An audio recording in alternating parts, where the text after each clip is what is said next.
The Battle of Midway, June 3rd to June 6th, 1942, was one of the decisive naval battles of history. The engagement was decided entirely by air power, with no surface gun action.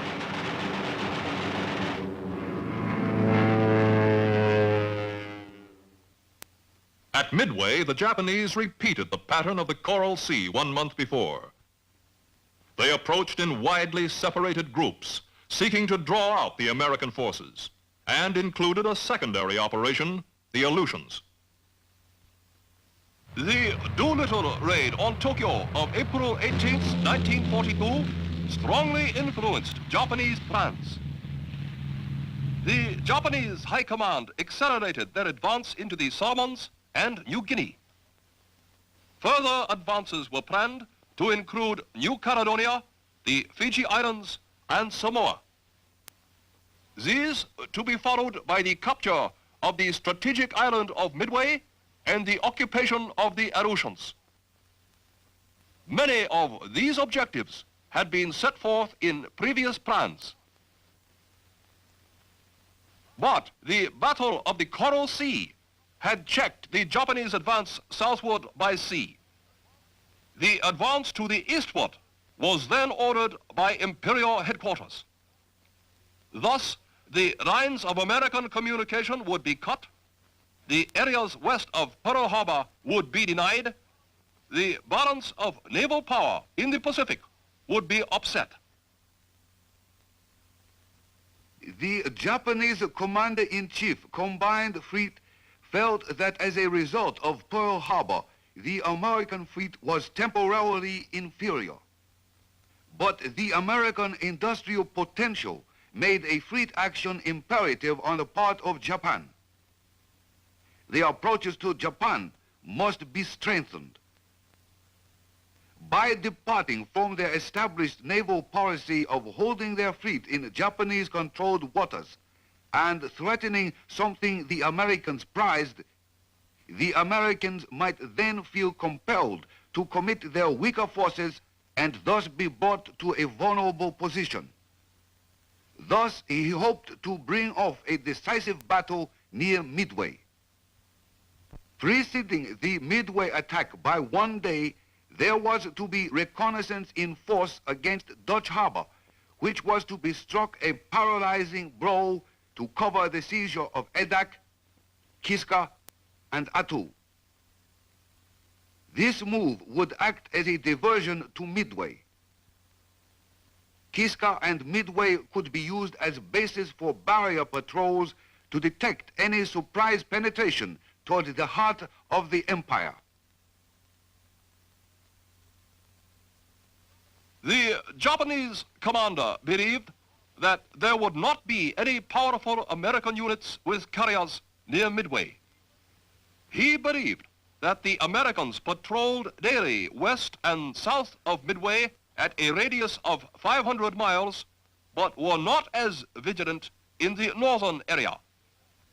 He estimated the defenses of Midway to be strong and that submarines operated in the area. That Midway had 2 squadrons of flying reconnaissance boats, 1 squadron of Army bombers, 1 squadron of fighters, and that this air strength could be doubled in an emergency. This was an excellent estimate.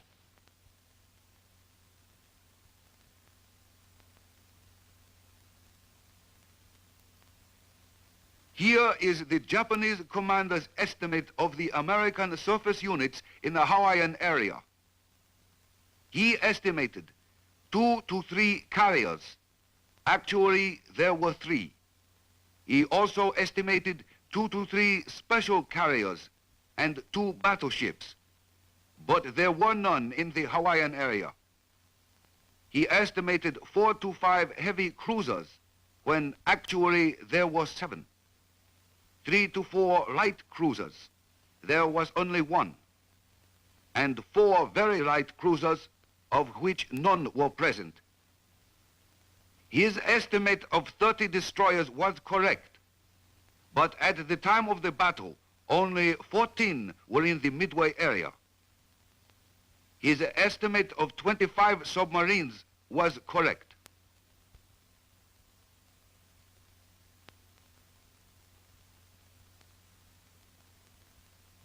The Japanese commander of the Aleutian forces believed that at Dutch Harbor there were considerable military installations and patrol craft, but he felt it could be captured easily.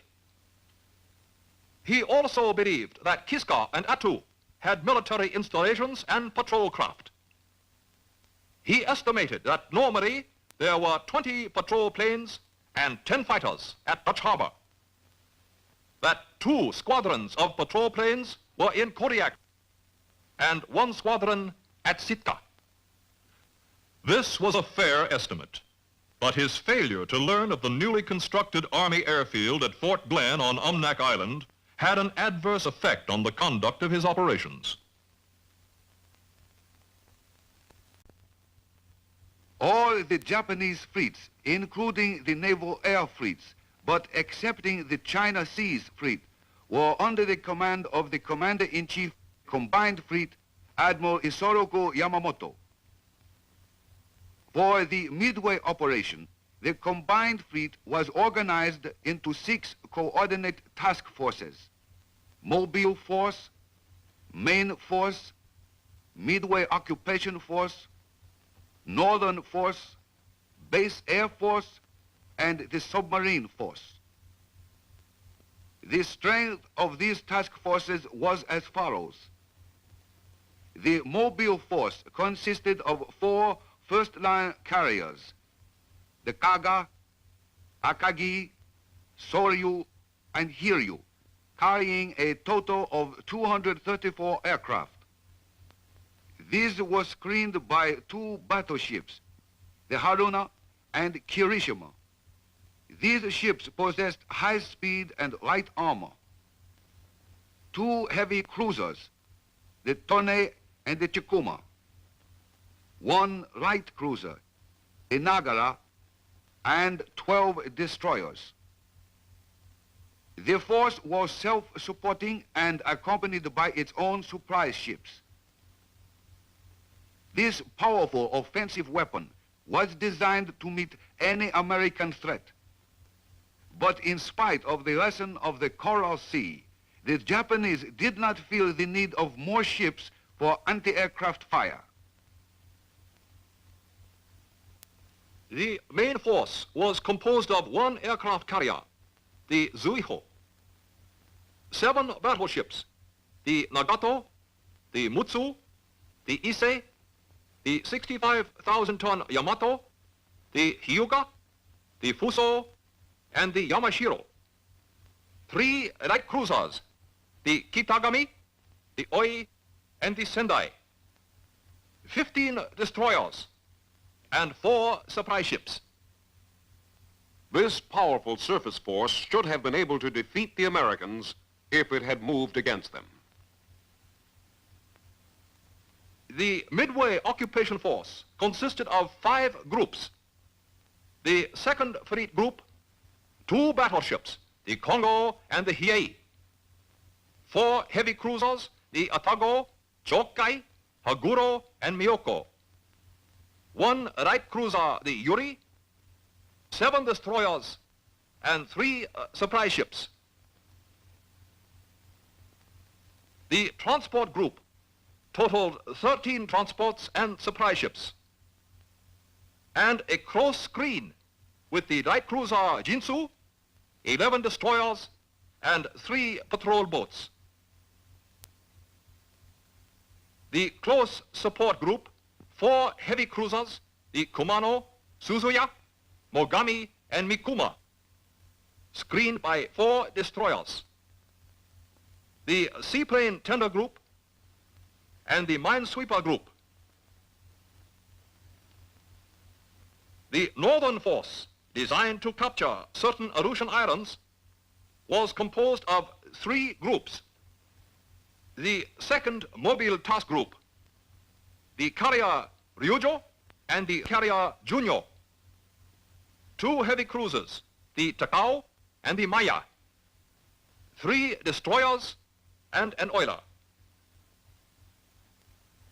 the Kiska occupation group. 2 light cruisers, the Kiso and the Tama. 5 destroyers, 2 auxiliary cruisers, 2 transports, 3 gunboats, and 8 sub-chasers. The Adak Atu occupation group.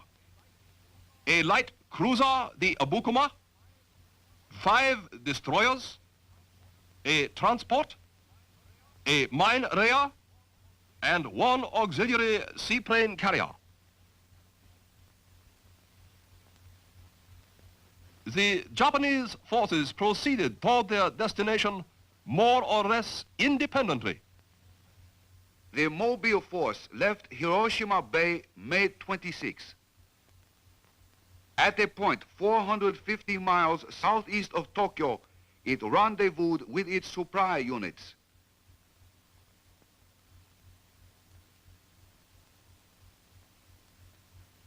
On June 3rd, it was 600 miles northwest of Midway. The main force also departed Hiroshima Bay May 26th.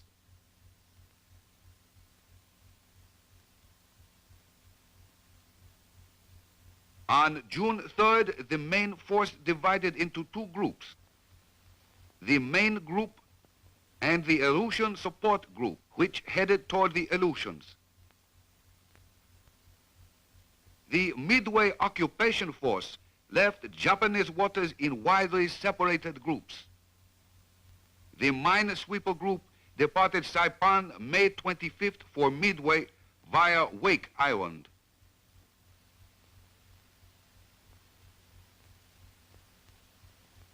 The transport group, the seaplane tender group, and the coast support group left Saipan May 27th and 28th.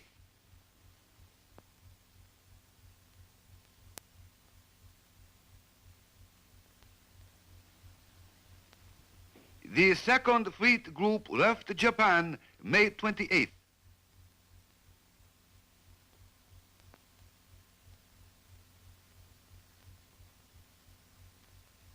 This group took position on the left flank of the transport group, seldom closer than 50 miles. The northern force left Japanese waters in 3 separate groups. The Second Mobile Task Group left Honshu Bay May 25th and headed for a point 400 miles from Dutch Harbor.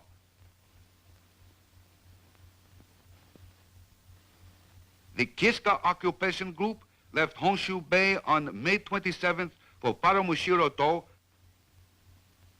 and from there departed for Kiska Island on June 1st. The Adak Atu occupation group left Honshu Bay on May 28th for the Aleutian waters.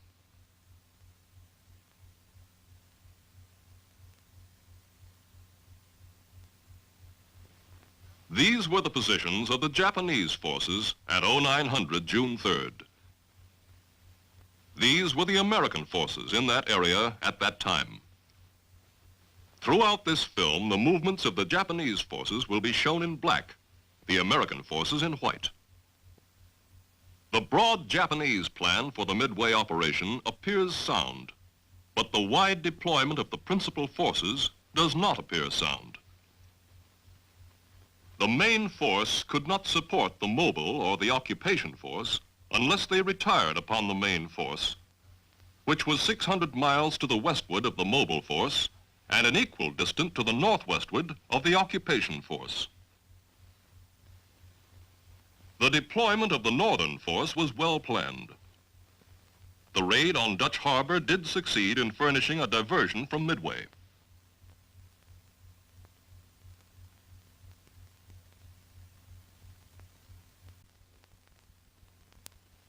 Admiral Chester W. Nimitz, Commander-in-Chief, U.S. Pacific Fleet, SINCPAC, was directed on April 3rd to assume command of all the armed forces in the Pacific Ocean area. Early in May, intelligence reached SINCPAC that caused him to believe the Japanese planned an invasion thrust at Midway and the Aleutians early in June. This information was remarkably complete. SINCPAC not only considered that he knew of the projected operations, but also he had quite comprehensive information of the strength of Japanese forces involved, their general direction of approach, and the approximate date on which each phase of the operation was to be launched. From this information, SINCPAC was able to make this estimate of the Japanese combatant ships to be used in the Midway action. Let us compare this estimate with the number of Japanese ships that were actually present. The estimate of carriers, heavy cruisers, and submarines was reasonably correct. But his estimate of the number of Japanese battleships, light cruisers, and destroyers was seriously in error.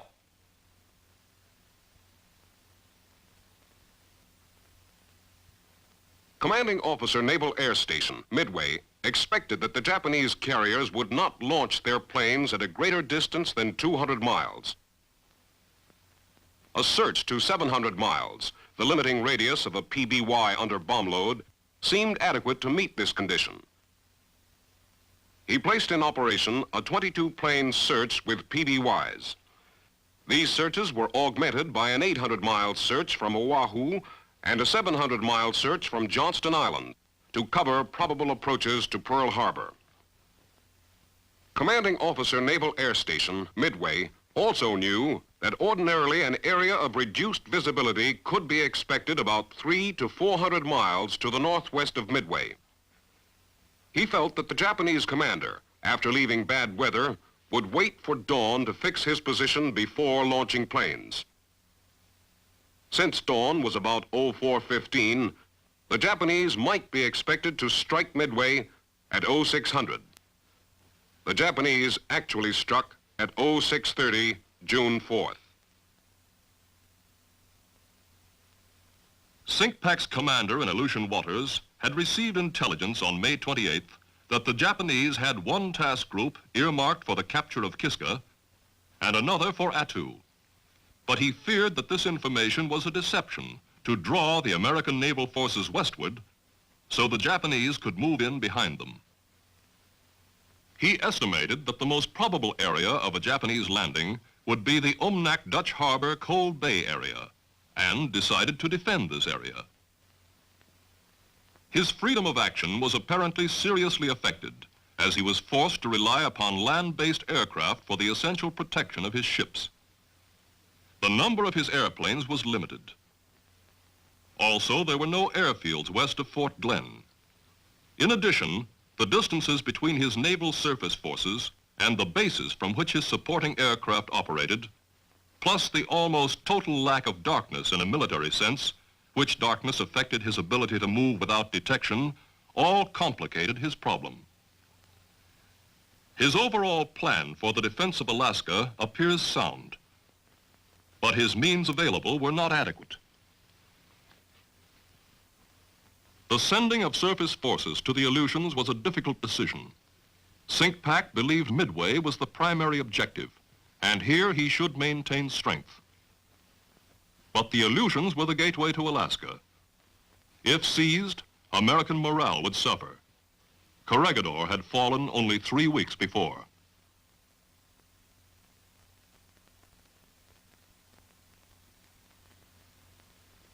On May 12th, Commander-in-Chief U.S. Fleet, Cominch, and Chief of Staff, U.S. Army, informed all subordinates that area boundaries should in no way restrict operations aiding the common cause. This avoided the boundary restraint of the Coral Sea action. On May 14th, a state of fleet-opposed invasion in the Hawaiian coastal and sea frontiers was declared. The principal responsibility to oppose the invasion was given to the Navy, with unity of command in SINCPAC. On May 21st, Cominch declared a prospective state of fleet-opposed invasion in the Aleutians. At the same time, SINCPAC formed Task Force 8, the Northern Pacific Force, under command of Rear Admiral Robert A. Theobald, U.S. Navy, to oppose advance of the enemy in the Aleutian-Alaska area. Commander Task Force 8 designated the Naval Air Detachment, Alaskan-Aleutian Area, as Task Group 8.1 under command of Captain L.E. Garys, U.S. Navy, and the 11th Air Force as the Air Striking Group, Task Group 8.3, under the command of Brigadier General S.B. Butler, U.S. Army. This was not in accordance with the Joint Chiefs of Staff directive that, in order to obtain unified air operations, Commander Alaskan Army Air was to command all Army and Navy air groups in Alaska.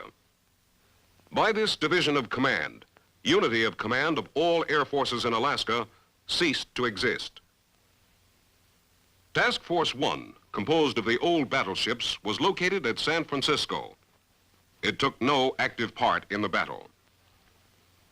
Commander Task Force 11, Rear Admiral Aubrey Fitch in the Chester, was anchored at San Diego June 3rd, arriving from Tonga June 1st. Task Group 11.1, the carrier Saratoga, the cruiser San Diego, and 4 destroyers were en route toward Pearl Harbor, commanded by Captain D.C. Ramsey, U.S. Navy, in the carrier Saratoga. Task Force 7, the submarine force, was divided into Task Group 7.1, the Midway patrol of 12 submarines. Task Group 7.2, the support patrol of 3 submarines. Task Group 7.3, the Oahu patrol of 4 submarines. Commander Task Force 7 was Rear Admiral Robert H. English, U.S. Navy. He stationed his submarines as indicated because SINCPAC's intelligence pointed to a Japanese attack through the northwest quadrant. Task Force 16, under the command of Rear Admiral Raymond A. Spruance, had been recently recalled to Pearl Harbor from the South Pacific area. Task Force 16 consisted of 2 first-line carriers, the Enterprise and Hornet, 5 heavy cruisers for screen, the Vincennes, New Orleans, Minneapolis, Pensacola, Northampton, 1 light cruiser, the Atlanta, and 9 destroyers, the Phelps, Balch, Ellett, Maury, Monaghan, Warden, Aylwin, Benham, and Cunningham. Task Force 17, under the command of Rear Admiral Frank Jack Fletcher, with the carrier Yorktown damaged in the Battle of the Coral Sea, arrived in Pearl Harbor May 27th. The rapidity of emergency repairs allowed Task Force 17 to sortie 3 days later. Task Force 17 had the Yorktown, a screen of 2 heavy cruisers, the Astoria and Portland, and 5 destroyers, the Russell, Hughes, Morris, Anderson, and Hammond.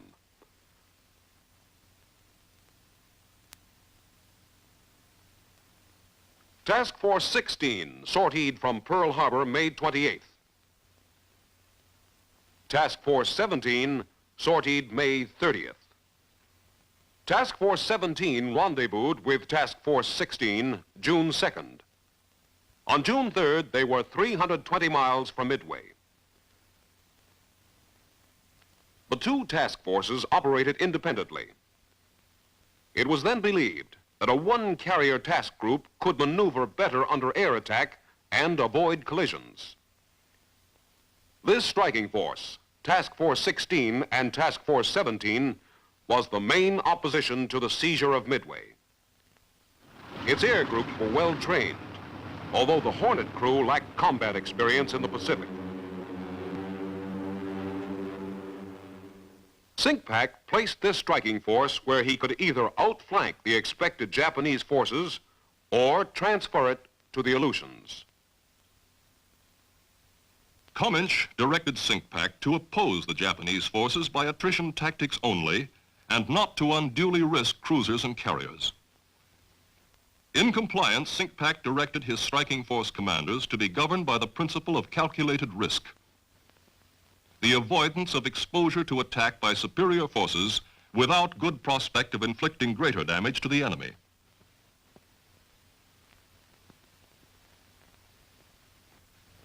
This completes the background for the actions at Midway and in the Aleutians.